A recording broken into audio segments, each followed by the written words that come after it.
Salut tout le monde, ici Abdul Malik de la chaîne Série Sciences, j'espère que vous allez bien. Bon, aujourd'hui on va traiter un nouvel exercice sur barycentre, exercice destiné aux élèves qui sont en classe de seconde.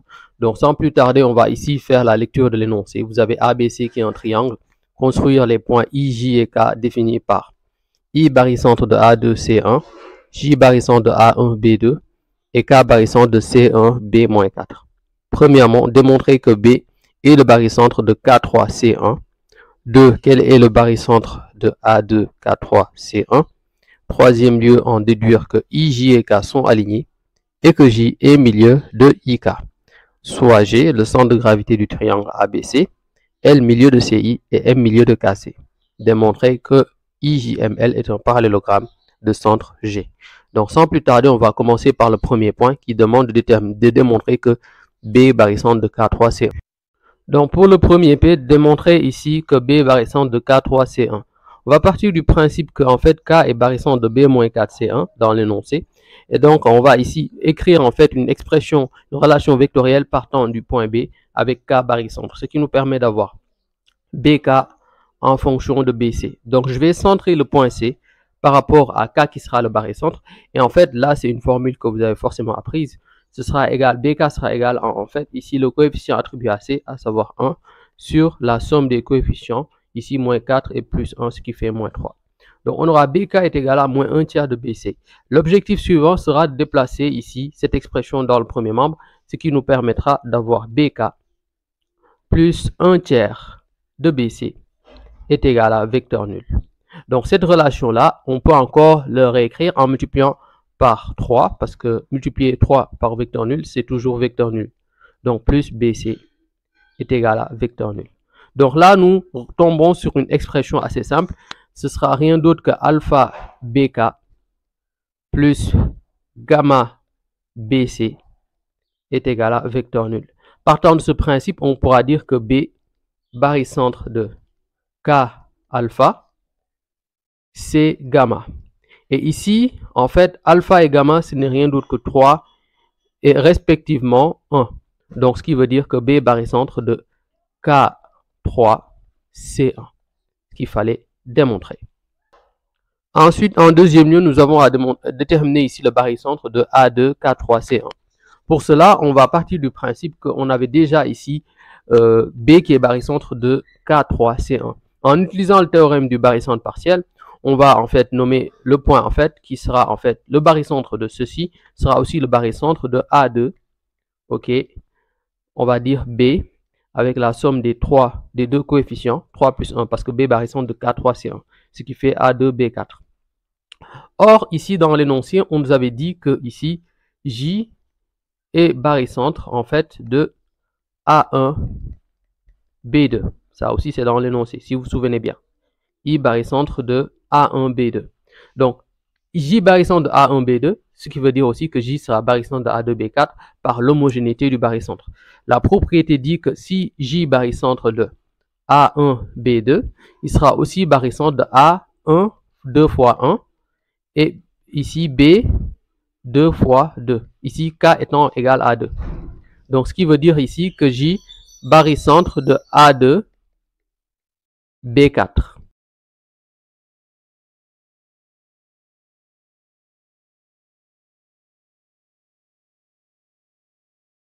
Démontrer. En troisième lieu, on nous demande d'en déduire que I, J et K sont alignés. Pour démontrer cela, on va partir du principe qu'en fait ici, J barycentre de en fait A2, C1 et ici K3. C'est ce qu'on disait. On rappelle également que en fait ici, I est barycentre de A2, C1. Si vous vous souvenez bien. Donc, étant donné que I barycentre de A2, C1, on peut directement dire ici que J barycentre de I avec la somme des deux, voilà, des deux coefficients, 2 plus 1, ce qui fait 3. On remplace A2, C1 par I3 et K3. Voilà. Donc, ce qui veut dire que J est en fait barycentre de I3, K3. En fait, pour le barycentre de deux points pondérés, en fait, il est toujours aligné avec ces deux points. Donc, ce qui veut dire ici, forcément, que I, J et K sont alignés. Voilà ce qu'il fallait démontrer. Ensuite, on nous demande d'en déduire que J milieu de IK. En fait, ici, on va revenir ici sur une propriété. Si on dit, par exemple, G barycentre des points pondérés A alpha, B bêta, ok, tel que alpha plus bêta différent de 0, et que alpha est égal à bêta. Si nous tombons dans cette configuration, ça veut dire que G milieu de AB. Et c'est cette configuration qu'on retrouve ici avec J barycentre de I3, K3. Les deux coefficients sont égaux, donc ce qui veut dire ici que J est milieu, en fait, du segment IK. Simple as that. En quatrième lieu, on va placer les points L tels que L milieu de IC et M milieu de KC. Ok, donc moi j'ai déjà fait la construction et la construction, je vais vous l'expliquer. En fait, pourquoi j'ai placé I ici, pourquoi j'ai placé J ici et pourquoi j'ai placé K ici. Donc on revient un peu ici. On dit que I barycentre de A2, C1, on centre l'expression en fonction de A. Donc on aura A, I par rapport à AC. Donc ce sera AI est égal à le coefficient attribué à C ici, parce qu'on aura ici 1 sur 3, donc 1 tiers de AC, ce qui nous permet d'avoir I ici, AI 1 tiers de AC. Maintenant, J barycentre de A1, B2, on va centrer l'expression avec A, donc on aura A, J par rapport au barycentre et par rapport à l'autre point pondéré. Et donc on aura quoi en fait? On aura le coefficient attribué à B, ce qui nous aura 2, sur la somme des coefficients, ce qui fait 3. Donc AJ est égal à 2 tiers de AB. Donc on a ici AJ, en fait, 2 tiers de AB. Ensuite, K barycentre de B-3, C1. On centre l'expression en fonction de B. Bon, je l'avais fait déjà plus tôt. On aura ici BK. Ok, bon, moins 4 plutôt, c'est moins 4 ici. BK, par rapport à BC, on avait trouvé moins 1 tiers de BC. Donc, on suit bien. On aura BK qui correspond en fait à moins 1 tiers de BC. Ce sera la longueur de BC, mais dans l'autre sens. Ok, c'est bon. Donc, ce qui nous permet d'avoir aussi nos 3 points qui sont alignés comme ceci. Ici, L milieu de IC et M milieu de KC. Voilà. Maintenant, nous avons ici cette configuration. Ça va former ici un parallélogramme. En fait, partant du fait qu'en fait, j'ai centre de gravité, j'ai juste tracé les médianes. C'est-à-dire les médianes, c'est les segments qui passent par le sommet d'un point, un sommet et le milieu opposé à ce sommet. Voilà, c'est ce que j'ai fait pour C. Ok, la médiane passant par A, la médiane passant par C et la médiane passant par B. Voilà, parfait. Et on voit que ça se rencontre ici en un point G qui n'est autre que le centre de gravité, qui est en même temps le centre du parallélogramme IJML. Maintenant, pour démontrer ici qu'en fait, IJML est un parallélogramme, il faudra juste démontrer en fait que vous avez deux côtés qui sont égaux, deux segments qui sont égaux. Donc, on peut partir du principe, on l'avait vu ici plus tôt, que IJ et K sont alignés et que J milieu de IK. On va ici utiliser en fait la propriété en fait de Thalès, ici vectorielle, la propriété vectorielle de Thalès. Elle nous dit quoi? En fait, ici, on peut dire, comme L milieu de IC, on peut dire ici, en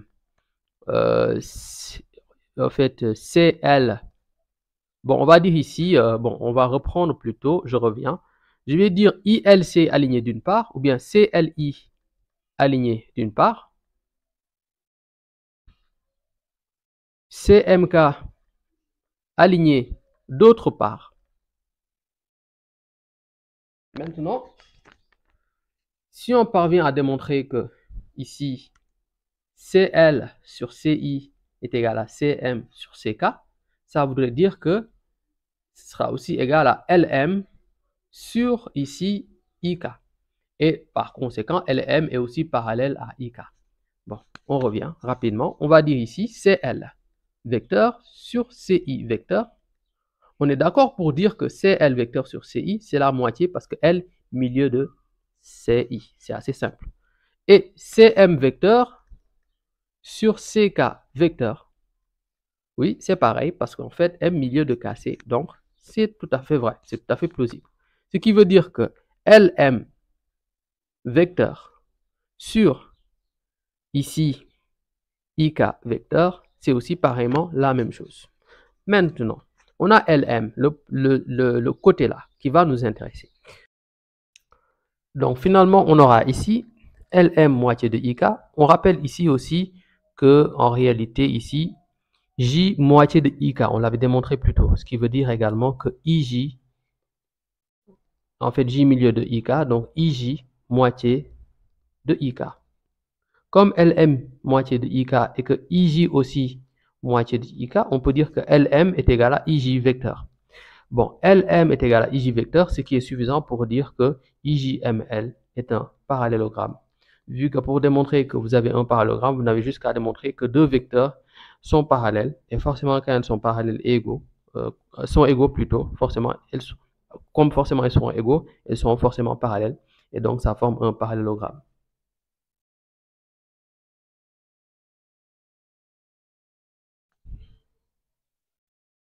Maintenant, ici, on nous demande de démontrer que G est également centre de IJML, parce qu'on a juste démontré que IJML est un parallélogramme.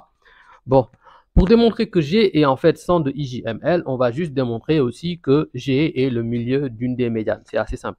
Si on parvient de démontrer que G est le milieu d'une des médianes, parce que les médianes se coupent en leur milieu, donc forcément, G est le centre, forcément. Du coup, on a ici, en fait, la démonstration avec J et L, si on veut. Je pense que c'est plus plausible. Et on va ici revenir ici sur une base. On dit que IL milieu de IC.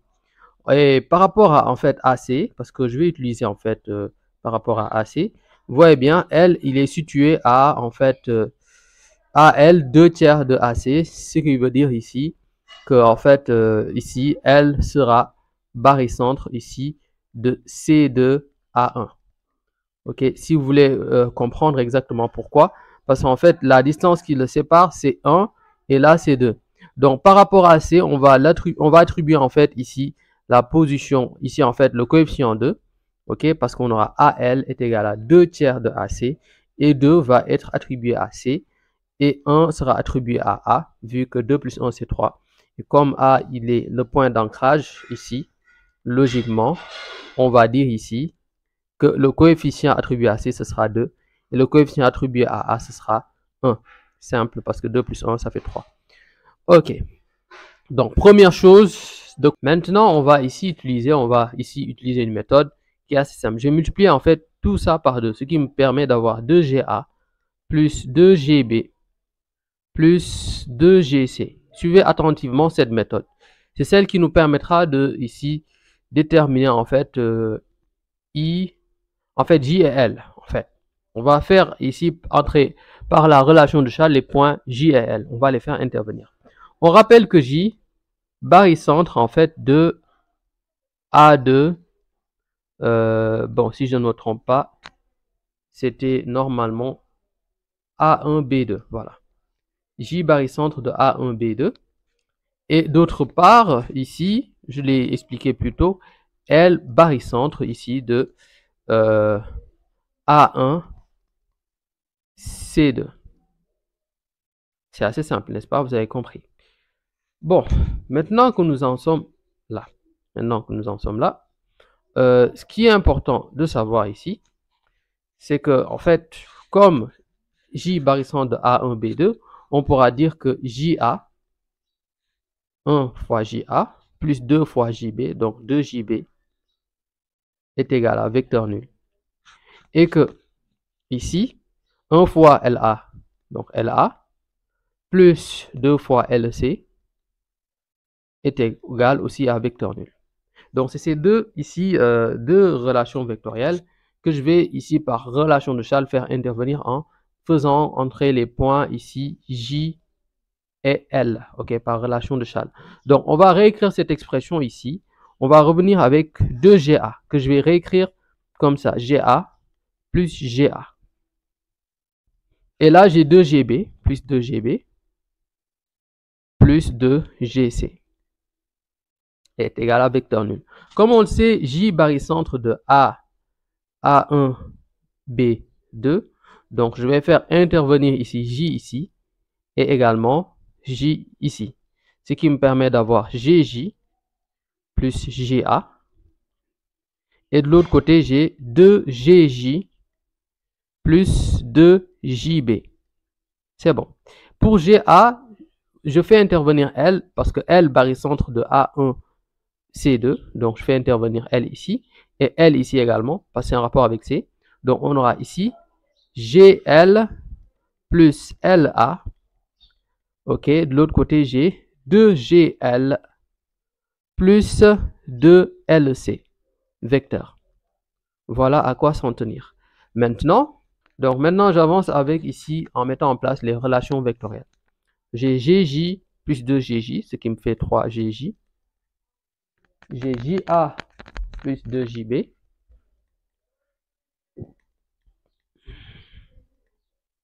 J'ai en fait GL plus 2GL, ce qui me fait plus 3GL. J'ai ici également LA plus 2LC. Vous allez me demander pourquoi je mets cela. C'est assez simple parce qu'on rappelle ici que en fait J barycentre de A1 B2 et L barycentre de A1 C2. Ça, je pense l'avoir expliqué. Donc, ce qui veut dire comme J barycentre de A1 B2, donc JA plus JB est égal à vecteur nul. L barycentre de A1 C2, ce qui veut dire que LA plus 2LC est égal à aussi vecteur nul.